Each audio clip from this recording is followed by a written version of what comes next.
Hello everyone, welcome to my channel. ఇవాళ మన వీడియోలో స్ట్రాబెర్రీ జెల్లీని తయారు చేసేసుకుందాం. ముందుగా ఆ ప్యాకెట్ ఓపెన్ చేసేస్తే పౌడర్తో పాటు ప్యాకెట్ చిన్న వైట్ కలర్ ప్యాకెట్ ఇస్తారు. అలాగే డోరామాన్ స్టిక్కర్ కూడా వచ్చింది మాకు. ఇది పెద్ద ప్రాసెస్ ఏం కాదండి, చాలా ఈజీగా అయిపోతుంది 10 minutesలో. కానీ తినడానికి ఒక 45 minutes పడుతుంది అనమాట. ముందుగా ఆ ప్యాకెట్ ఉంది కదా, ఆ పౌడర్ని రెండు కలిపి మిక్స్ చేసేసుకొని ఏమన్నా చిన్న చిన్న ఉండలు అలా ఉన్నా పర్వాలేదు, వాటర్ పోస్తాం కదా అప్పుడు అవి మిక్స్ అయిపోతాయి. అలా పౌడర్ కింద చేసేసుకోవాలి. నేను తీసుకున్న ప్యాకెట్కి అయితే నేను 500 ml వాటర్ తీసుకున్నాను. అవి కొంచెం బాయిల్ అవ్వాలి.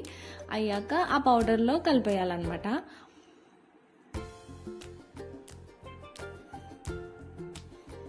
ఏమన్నా ఉండలు అలాంటివి ఉన్నా కలిసిపోతాయి వాటర్లో, కొంచెం ఎక్కువే పడతాయి వాటర్ అనమాట.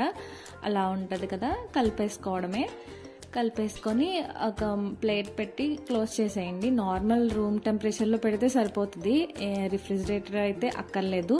నేనైతే నార్మల్గానే పెట్టేశాను. కానీ తినే ముందు రెడీ అయిపోయాక ఒక 10 minutes ఫ్రిడ్జ్లో పెట్టాను అనమాట. కొంచెం కూల్గా బాగుంటుంది కదా అని చెప్పి. టేస్ట్ అయితే చాలా బాగుంటుంది, చాలా ఈజీ ప్రాసెస్ అనమాట. అదిగో క్లోజ్ చేసేసాను. 45 minutes తర్వాత ఓపెన్ చేస్తే అలాగైంది. నేనైతే 10 minutes పెట్టానని చెప్పాను కదా, చల్లగా భలేగా ఉంది. చూడటానికి కూడా చాలా బాగుంది కదా. దీంట్లో ఫ్లేవర్స్ కూడా ఉంటాయి చాలా. మేమైతే స్ట్రాబెర్రీ తీసుకున్నాము.